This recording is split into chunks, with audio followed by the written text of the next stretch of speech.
यार आज आपने इनफैक्ट मैच देखा भाई, मैं ये जो सैम कॉन्टेस्ट आप दिखा भी रहे हैं इनफैक्ट, इसके बारे में बताइए क्या हुआ था इनफैक्ट विराट के साथ, क्योंकि वो बड़ा कंट्रोवर्सी हुई और उसके बाद अब हो सकता है आईसीसी उस पर खैर जांच करेगा। और उसके बाद जो निकला हमने देखा था, क्या वो इंटेंशनली विराट ने किया था?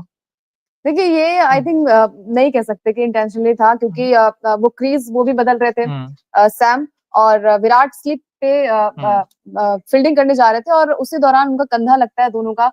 और यहाँ इवन जो सैम थे वो भी कुछ कहते नजर आए, फिर बीच में उस्मान ख्वाजा और अंपायर आते उन्हें शांत कराते, तो मैच में थोड़ा होता रहता है। बट हाँ, अगर फिजिकल कुछ हुआ है तो शायद आईसीसी इस पे एक्शन ले सकती है। अगर लेवल 2 यहाँ पर होता है और जब डिमेरिट की बात हो रही थी कि 3 या 4 होता है, तो आप शायद बैन हो सकते हैं। जो अगला मैच है वो शायद विराट कोहली नहीं खेल पाएंगे। अगर लेवल 1 की बात की जाए, जो नियम होता है आईसीसी का, वहां से अगर कुछ निकल कर सामने आता है तो जुर्माना उन्हें भरना पड़ सकता है। हालांकि आईसीसी जांच करेगी, लेकिन ये चीजें होती रहती हैं। अगर आप टेस्ट मैच में ये सब नहीं करेंगे तो शायद वो थोड़ा सा मतलब माहौल नहीं बनता है। और टीम इंडिया बहुत ही प्रेशर में थी, क्योंकि सैम आते ही स्टार्टिंग से ही उन्होंने अपना पैर जमा लिया था। और जब हम बात कर रहे थे कि उस्मान ख्वाजा को वो खेलने नहीं दे रहे थे, उन्हें लगा कि नहीं, अब बुमराह को भी उन्होंने मतलब रिवर्स स्वीप खेली उन्होंने, ये बहुत अच्छी बात है। क्योंकि देखिए आज आई थिंक इस टेस्ट मैच से ज्यादा ये है कि भाई विराट वर्सेज सैम कॉन्टेस्ट के बीच जो हमने देखा था एक्साइटिंग कॉन्टेस्ट, जो गहमा गहमी दिखी थी, उसमें ये था कि जैसे अंकिता ने बिल्कुल सही कहा, वो अपने एंड से ही आ रहे थे वापस। विराट ने रास्ता बदला है, विराट ने रास्ता बदला है, और रास्ता बदलकर उन्होंने जो कंधा उनसे टकराया है, अब वो इंटेंशनली कह रहे हैं, क्योंकि वो जो दिखने से ऐसा प्रतीत हुआ है, क्योंकि वो इंटेंशनली था। नंबर 1 चीज है। और दूसरी चीज ये जो आपने बिल्कुल ठीक कहा कि अगर लेवल 1 है भाई आईसीसी की, अगर हम देखें एंडी पाइक्रॉफ्ट जो कि जिम्बाब्वे के खिलाड़ी हैं, वो अब वो निगरानी करेंगे, अब मैच रेफरी हैं, अगर उन्होंने उसमें दिखा उस वीडियो में, क्योंकि उस वीडियो में ऐसा दिख रहा था बार बार कि विराट कोहली जानबूझ के छेड़ रहे थे सैम कॉन्टेस्ट को। लेकिन अब ये होगा कि लेवल 1 पे चला गया। लेवल 1 में ये होता है कि आप सिर्फ जुर्माना लगा सकते हैं कि भाई 15% हो गया, 20%, 30%, लेकिन डीमेरिट जिसकी आपने बात की, 4 पॉइंट नहीं होने चाहिए। 4 अगर हो जाते हैं 4 तो हो गए तो फिर जो इसका मतलब ये है कि बैन हो जाएंगे। और फिर जो हैप्पी न्यू ईयर वाला सिडनी मैच है उसमें विराट नहीं खेलेंगे। लेकिन पूर्व टेस्ट अंपायर जो साइमन टफेल ने, उन्होंने कहा कि मतलब गुंजाइश नहीं है इस पर एक्शन लेने की, गुंजाइश नहीं है। आपके हिसाब से दोस्तों आप भी बता सकते हैं कि आप वो इंटेंशनली था? मोनू चहल के मुताबिक लगता है कि शायद वो इंटेंशन रहा होगा, बट मेरे हिसाब से शायद क्योंकि देखिए क्लोज कैमरा था। आई थिंक जब क्लोज कैमरा होता है तो आप समझ नहीं पाते हैं चीजें क्या होती है। अब ये निगरानी होगी, वहां पर पता चलेगा कि क्या मतलब कितनी डिस्टेंस दोनों के बीच में, क्या पता पिच, क्योंकि हमने देखी नहीं ना कि पिच में कितना डिस्टेंस है दोनों के बीच में, शायद वो भी हो सकता है। क्योंकि अगर आप क्लोज से कैमरा को दिखाते हैं तो शायद वो एंगल थोड़ा सा अलग दिखता है। क्योंकि आपने भी देखा होगा मानस लाबुशेन भी, वो भी बार बार पिच से बाहर निकल कर आ रहे थे। रोहित शर्मा ने उन्हें भी टोका 3-4 बार, उन्हें भी टोका गया, क्योंकि अगर यहाँ से थोड़ी सी बॉडी टच होती है तो फिर फिजिकल हो जाता है, फिर बहुत सारी चीजें निकल कर सामने आती है। इसीलिए तो कहते हैं टफेस्ट राइवलरी, मतलब ये बड़ी जबरदस्त लड़ाई है। और इनफैक्ट लेकिन आज बात करनी होगी जसप्रीत बुमराह की। ये तो देखिए एक्सेप्शनल है। और जब जब इंडिया को विकेट्स की तलाश होती है तो बुमराह को याद कर दीजिए। आज भी देखिए जिस तरीके ट्रेविस हेड को आप जिन्होंने आउट किया, वो गेम थोड़ा सा नीचा रह गया। इनफैक्ट वो सोच रहे थे कि एक्स्ट्रा बाउंस होगा, उन्होंने छोड़ना चाहा था। हाँ, वो छोड़ रहे थे ऐसे करके कि उनको लगा कि एक्स्ट्रा बाउंस पड़ने के बाद ना एक्स्ट्रा बाउंस होगा, बट ये अनइवन विकेट है।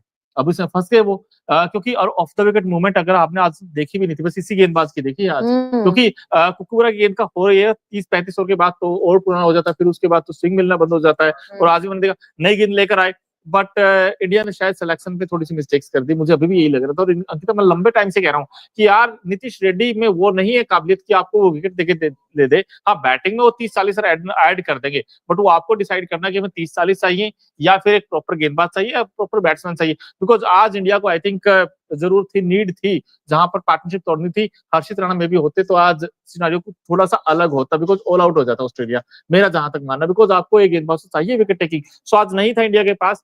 और कहीं ना आई थिंक मेरे हिसाब से अभी हर्षित भी होते तो उनकी भी पिटाई होती, क्योंकि हर बुमराह को भी जब सैम जो कि अपना डेब्यू कर रहे थे, इतिहास ये कहता है इस मैदान का अंकिता कि इस पर आप 2 स्पिनर नहीं खिला सकते, किसी भी सूरत में नहीं खिला सकते। और उसके बाद तो इस पे विकेट के ऊपर पपियां बननी स्टार्ट हो जाएंगी, क्योंकि वहां से जो रिपोर्टिंग कह रहे हैं, यहाँ से जो फॉर्मर क्रिकेटर कह रहे हैं, वहां के कमेंट्री बॉक्स में आपने सुना होगा कि यार इस विकेट के ऊपर मुझे लगता कि 2 स्पिनर खेलने चाहिए, एक होना चाहिए था आपका। अब वो आपको डिसाइड करना था कि भाई हमें जडेजा चाहिए या वॉशिंगटन सुंदर चाहिए। तो दिलचस्प था देखना, लेकिन मुझे लगता है इंडिया फंस गया अंकिता।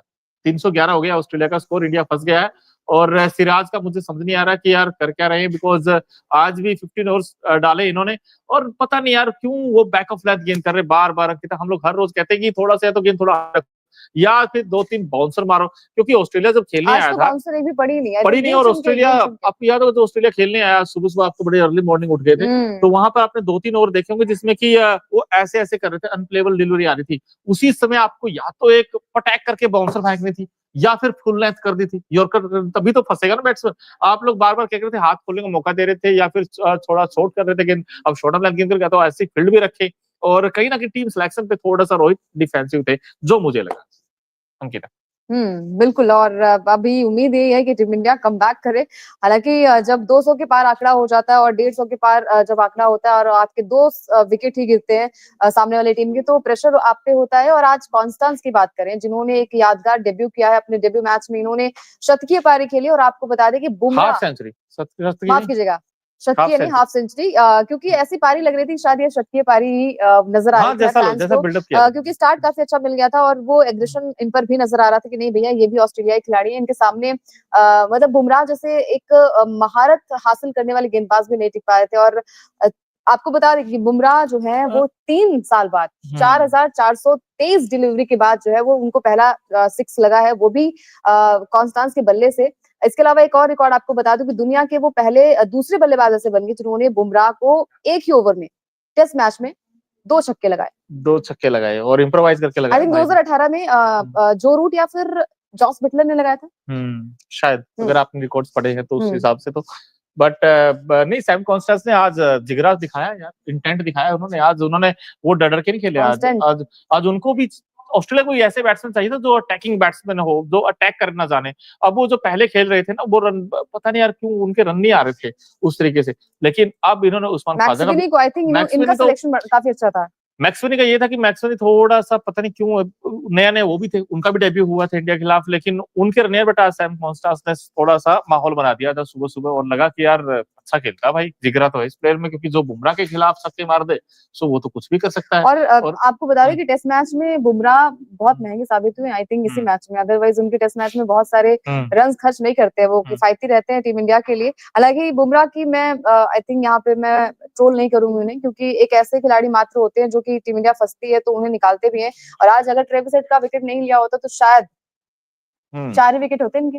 बिल्कुल। और हम पहले सेशन की बात कर रहे थे जहां 1 विकेट निकाला, सेकंड सेशन में भी 1 विकेट निकला, उसके बाद लगा था इंडिया बैकफुट पे चला गया, बट आखिरी सेशन में टीम इंडिया ने 4 विकेट जरूर निकाले हैं, बट 129 रन भी दिए हैं। लेकिन ये जो 4 विकेट थे इसमें आई थिंक बुमराह का योगदान बड़ा शानदार रहा है। लेकिन इसके अलावा अगर देखा जाए तो भाई एक समय ऑस्ट्रेलिया 237 पर 2 था, वहां से लगा था कि यार ये तो आराम से 400 साढ़े 400 जा सकते हैं। उसके बाद फिर जो 2 लगातार गुच्छों विकेट आए भारतीय टीम ने जो गिराए, उसमें लगा था कि यार उस्मान ख्वाजा इनफैक्ट आउट, मानस अबुशैन आउट हुए सुंदर गेंद पर, और उसके बाद स्टीव स्मिथ आउट हुए, और मानस अबुशैन तो स्टीव स्मिथ अभी भी बैटिंग कर रहे हैं, अभी भी वो क्रीज पर मौजूद है। मानस अबुशैन आउट हुए थे पहले, ट्रेविस हेड, तो मानस अबुशैन भी अगेंस्ट